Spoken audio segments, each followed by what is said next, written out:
Jadi oleh kerana Ramadan itu suatu perayaan ibadah bagi kita umat Nabi Muhammad sallallahu alaihi wasallam, maka semestinya perlu ada sambutan. Mana-mana perayaan biasanya akan ada sambutan lah.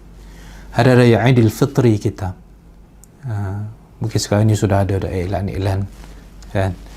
Jadi Hari Raya Aidil Fitri biasanya akan ada sambutan, baju baru, seluar baru, pakaian baru, makanan baru dan sebagainya. Jadi apabila kita memahami Ramadan sebagai suatu perayaan ibadah bagi kita umat Islam, sebaiknya ada sambutan, persediaan sambutan untuk menyambut Ramadan. Saya sebutkan secara ringkas. Antaranya yang pertamanya istibsyar, bergembira dengan kedatangan Ramadan. Perlu ada rasa gembira dalam diri kita bahawa Ramadan itu dah nak datang, nak mari. Jadi kalau dalam sebagai persediaan Ramadan, maka kita perlu merasa teruja Ramadan nak mari. Kalau seperti tetamu istimewa kita nak datang, kita juga akan rasa teruja dan kita akan buat persediaan yang selayaknya.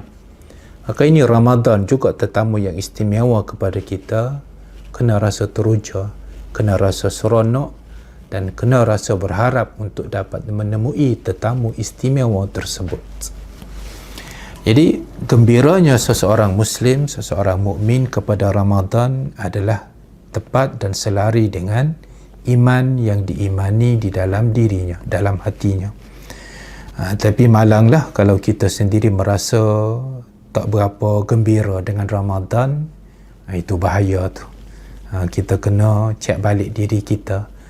Ramadan nak mari, kita menengung panjang, Allah lapar lah sebulan, macam mana nak buat ni.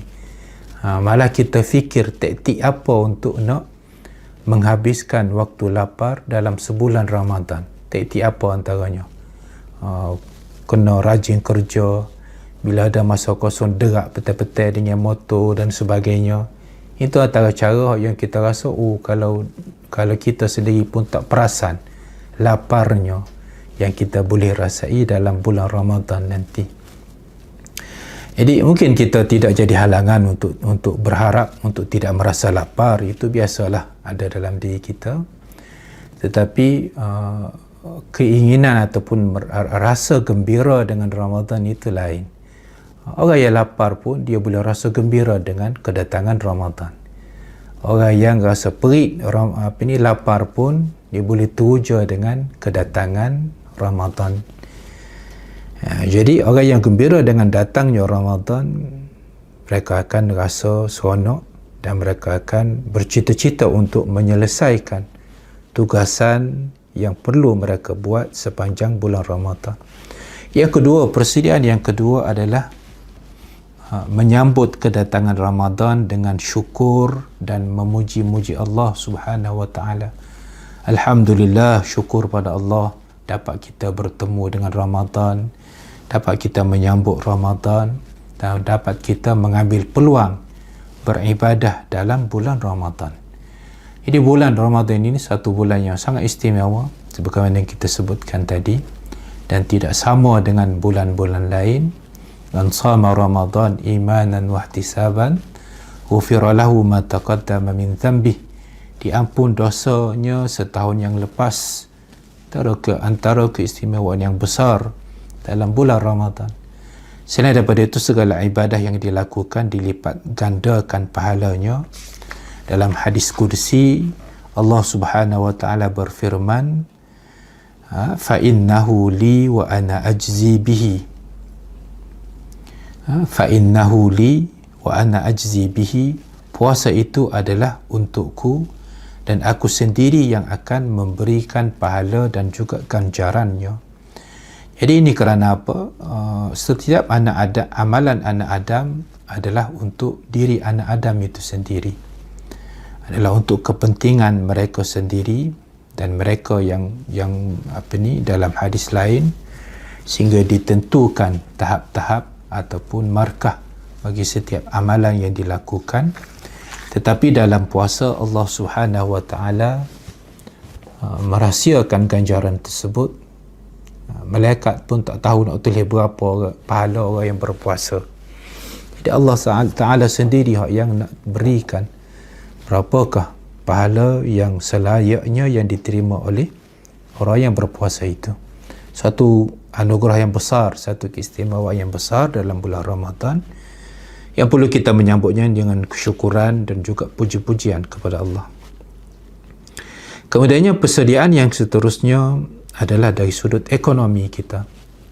Dari sudut ekonomi, kerana apa membuat persediaan dari sudut ekonomi? Kerana bulan Ramadan adalah bulan dilipat gandakan pahala.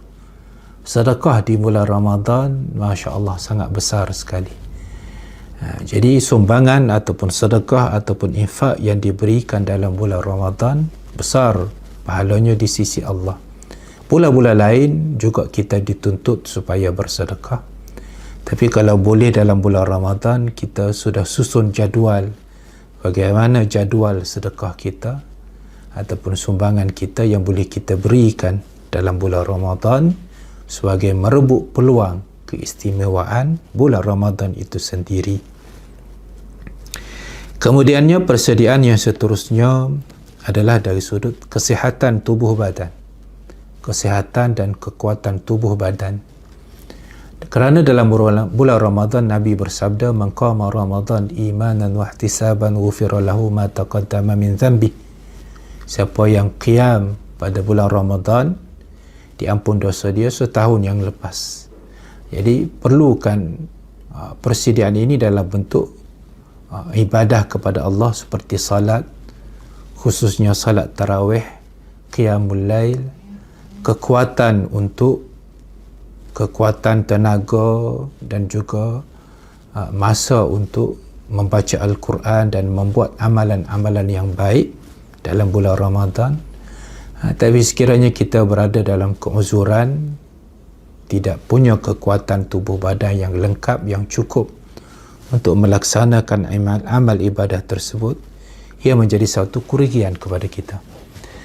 Jadi bolehlah sebelum sampai Ramadan ini kita bersedia dari sudut kesihatan tubuh badan khususnya, dan membiasakan diri bermula dari hari ini, bermula dari sekarang, dalam kita cuba melipat gandakan, naik grade ibadah kita.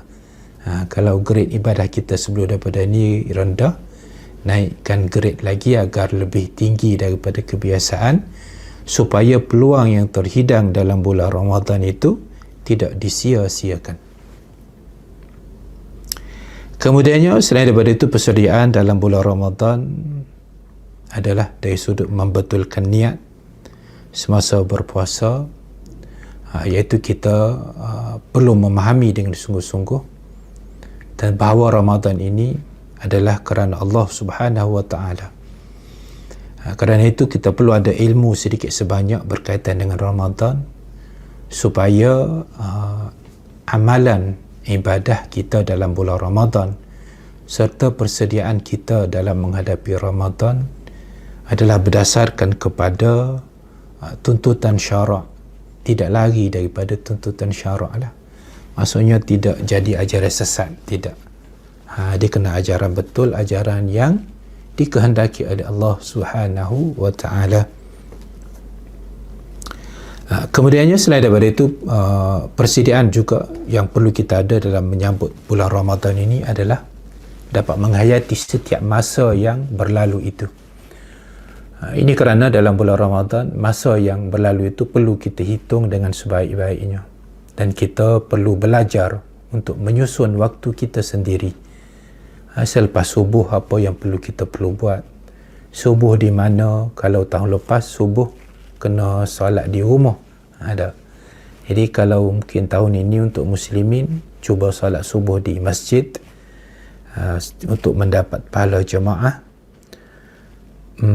Begitu juga selepas daripada subuh mungkin kita boleh ambil peluang membaca Quran, kemudiannya solat duha sehingga masuk zuhur, asar, sehinggalah maghrib.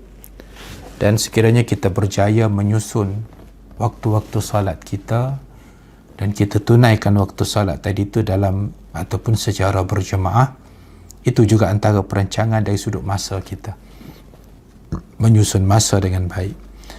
Selain daripada itu, seperti yang kita sebut tadi, sedekah dalam masa-masa yang tertentu, membaca Al-Quran dengan target habis berapa kali sebagainya dalam masa yang tertentu. Begitu juga kewajipan ataupun ibadah lain adalah semuanya dalam peranan ataupun susunan masa yang kita boleh tentukan mengikut kesesuaian dan juga kemampuan yang kita ada, insya-Allah.